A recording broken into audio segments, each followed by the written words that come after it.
Marxist communist கட்சியை பயங்கரவாத இயக்கம் என்று கேரள காங்கிரஸ் தலைவர் கூறியிருப்பதாக தெரிவித்துள்ள கன்னியாகுமரி பாஜக வேட்பாளர் பொன் ராதாகிருஷ்ணன், அமைச்சர் மனோ தங்கராஜும் காங்கிரஸ் வேட்பாளர் விஜய் வசந்தும் பதில் சொல்லட்டும் என்று கூறியுள்ளார். காங்கிரஸ் முதல்ல ஒரு விஷயத்தை தெளிவுபடுத்திட்டோம். நேற்றைய தினம் கேரள மாநிலத்தினுடைய காங்கிரஸ் கட்சியினுடைய தலைவர் சொல்லியிருக்கிறாரு, மார்க்சிஸ்ட் கம்யூனிஸ்ட் கட்சி ஒரு பயங்கரவாத இயக்கம், ஒழிக்கப்பட வேண்டிய இயக்கம் சொல்லியிருக்கிறாரு. அதுக்கு மனோ தங்கராஜ் பதில் சொல்லட்டும். இங்கே இருக்கக்கூடிய விஜய் வசந்த் அவர்கள் அவர் பதில் சொல்லட்டும். வெக்கமா இல்லையா? கூட ஒருத்தனை வச்சுக்கிட்டு இவங்க திருடன், இவன் கள்ளன் அப்படின்னு திட்டிக்கிட்டே இவங்க பயணம் பண்ணுவாங்களா?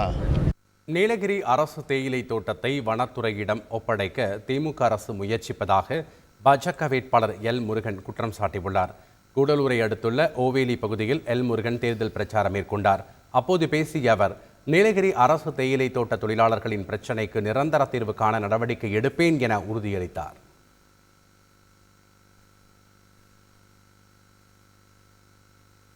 டேண்டி தொழில் நிறுவனத்திற்கு, டேண்டி தொழிலாளர்களுக்கு ஒரு நிரந்தர தீர்வை காண்பேன் என சொல்லிக்கொண்டு இந்த பகுதியில் எப்படி திமுக ஒரு ஓரம் வந்து செய்யறாங்க.